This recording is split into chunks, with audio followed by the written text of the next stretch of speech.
Good morning. How are you guys today? Do you know that when you use the word because in a conversation or when you're asking for something, you have a 75% chance higher. Bad wording. You have a 75 higher. I can't say it. Okay, so when you use the word because, when you are trying to get something in your life, so you say, I want that piece of pie because I am hungry. It doesn't matter what the words are that you say after the word because. But if you use the word because and give a reason, so because blah, blah, blah, blah, your chances of getting a yes are 75% higher than if you just say, I want a piece of pie. Interesting, huh?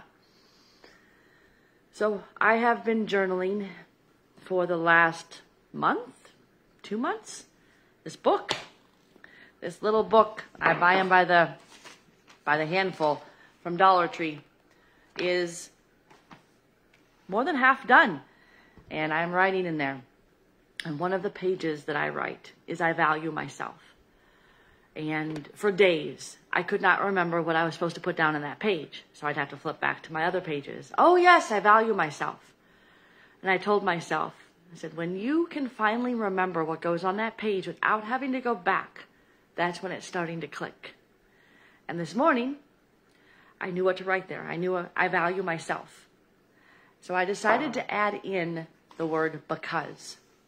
Because if science and it's proof, scientifically proven, yeah, nowadays we got all this scientifically proven stuff, that I have a 75% chance higher of getting it when I add the word because. Bloody heck, I'm going to do that. And then I decided to write in cursive. Cursive is such a beautiful writing. I haven't written in that way forever. And I literally had to focus on how to do it. But today, I have an entire page written. I value myself because I am worth it. I value myself because God loves me. I value myself because I am worthy. I value myself because God's love flows through me. Simple stuff.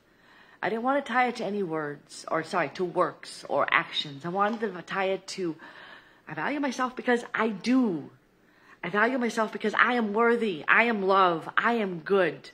This is all true. I am that. I value myself because I am. Ladies and gentlemen, I have been working on self-love for a long time. A long time. I remember sitting in Fiji with a broken leg at a 5-star hotel. I could not walk. I'd broken my leg on Tony Robbins' jet ski. I'd fallen off of it and hit a wave. And the gentleman I was riding with, I was driving. We were having so much fun, literally tears were flowing down our face. We were at a oneness retreat in Fiji. And I didn't know I had a broken leg, but I knew it was pretty messed up. But I was able to walk on it. I was able to dance on it. So when the event was over, a lot of us went to a very, very fancy hotel on the Fiji mainland to wait for our flights to head back to the real world.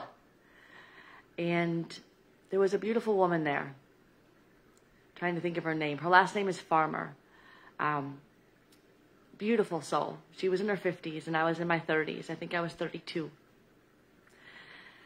And she talked to me about the value of loving yourself. That in order to truly grow into your full potential, you have to love yourself. And I looked at her and I said, I can't. I have so many things wrong with me. I cannot love myself.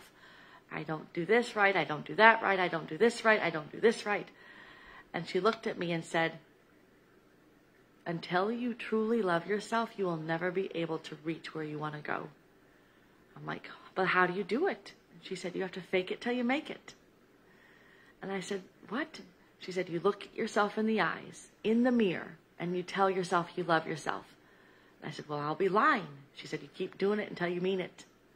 So I went home and wrote in lipstick, I love myself and I am worth it, on my bathroom mirror. And every morning I would wake up and look at myself in the eyes and tell myself I loved myself.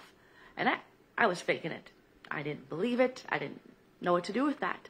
But I was determined. I still am determined. That determination has just gotten stronger to be all I can be, to love fully, and to love myself first. God first, myself second, then my man, when I have him, he's coming, then my son and my family. And it's a journey. It doesn't just happen. And I can now truly say, I'm finally starting to reach a point where I truly do love myself. And it's easier for me to say no to someone if it doesn't fit into what I want out of my life. And it's also allowing me to love deeper. I'm loving my son on a much stronger, a much deeper level. And I can connect with him much more intimately because I truly love him, so I truly love me. That means I truly love you. You're like, you don't know me, Joy. You've never talked to me. You don't know. But I know God made you. And that alone is all I need to know. You are beautiful. You are loved. You are wonderful. Everything you need is inside of you. We all have everything that we need. We just have to take big, deep breaths and get calm and get quiet. So, with that, all of us have got loads to work on. Welcome to life. I'll be 95 and still have loads to work on. However, what can you do today to start moving down that path of self-love? Knowing that it is a daily work. It doesn't just happen.